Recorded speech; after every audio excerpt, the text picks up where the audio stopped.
So what if I told you that a book from way back in 1909 held a secret so powerful it honestly still feels revolutionary today?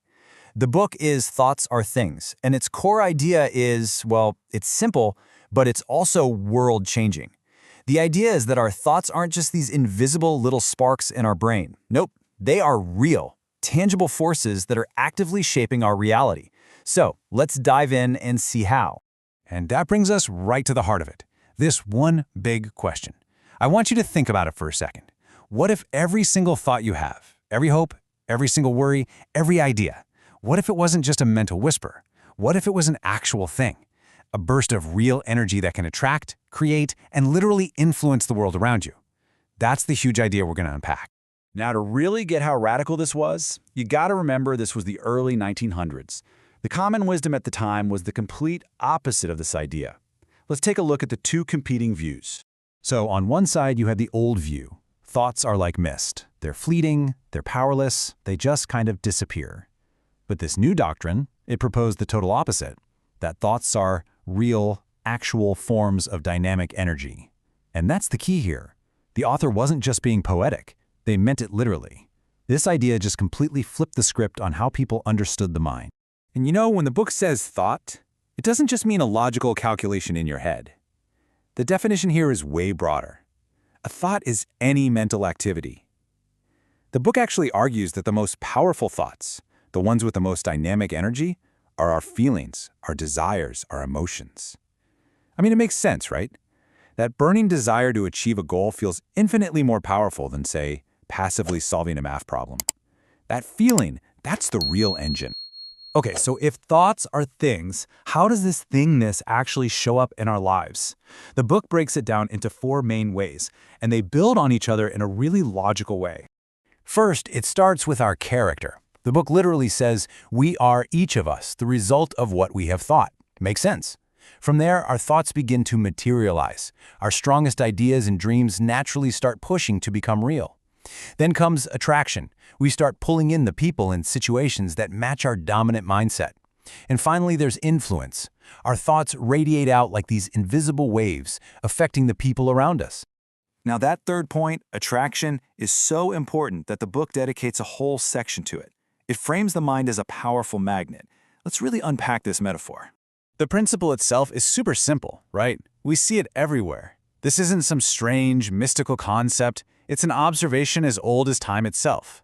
But the book's radical claim is that this law applies just as powerfully to our inner mental world. Our thoughts are constantly and actively looking for their own kind. And this is where the idea gets really fascinating, because this thought magnet has two poles. Desire is the positive pole. It creates a clear mental picture of what you want, and it pulls success towards you. But fear? Oh, fear is the negative pole, and it works just as powerfully, creating a vivid picture of what you don't want and, so tragically, pulling that exact outcome towards you. As the book warns, the thing I feared has come upon me. So, what do? Well, the book offers a really powerful antidote. Don't just try to fight the fear head-on. Instead, you have to actively build up the desire for its opposite. You basically fill your mind with a positive picture so intensely that it starves the negative thought of all its energy. This leads us straight from the theory to the practice. If our thoughts can attract conditions, then how do we consciously use them to create the reality we actually want? And this is where it gets incredibly practical. This isn't magic, it's the fundamental process of all human creation. I mean, think about it. A skyscraper, a smartphone, a bridge, every single one of them had to exist first as a thought thing, a clear, detailed image in someone's mind long before it ever became a physical object. So how do we do it? The book lays out a four-step creative process. First, it starts with a vision. You form a crystal clear mental picture of exactly what you want. Then you fuel it with desire, and I'm not talking a passive wish, but a real hunger for it. Third, you focus with determined will, just refusing to get sidetracked. And finally, and this is the absolute key, you act. Thought creates the blueprint, but only action can build the house. So the book takes this incredibly powerful creative process and then turns it inward. Because it's not just about building things in the external world, it's about building ourselves. It's about unlocking the latent powers we all have just sitting inside our minds. To illustrate this, The book brings in the psychologist William James and his idea of a mental second wind. You know that feeling when you're completely exhausted and you just want to stop? Well, James found that if you push just a little bit past that point, you tap into entirely new reserves of energy. You find these sources of strength you habitually leave totally untouched. So how do we tap into this power for ourselves? The method is exactly the same. To build a quality like courage or discipline, you first have to see it in your imagination. Then you desire it intensely. You use your will to hold that vision steady. And finally, you act as if you already have it. This creates this powerful feedback loop. Each action strengthens the thought, and each thought makes a next action that much easier. And that brings us to our final thought. This guide from 1909 leaves us with a really profound and personal question. If your thoughts are real, tangible things with the power to build your character, attract your circumstances, and shape your reality, what are yours creating right now? Answering that can be a lifelong journey. And you know, if you're looking to explore more timeless secrets on success and personal mastery, imagine unlocking those secrets from all the world's greatest books distilled into these daily doses that can really transform your life one insight at a time.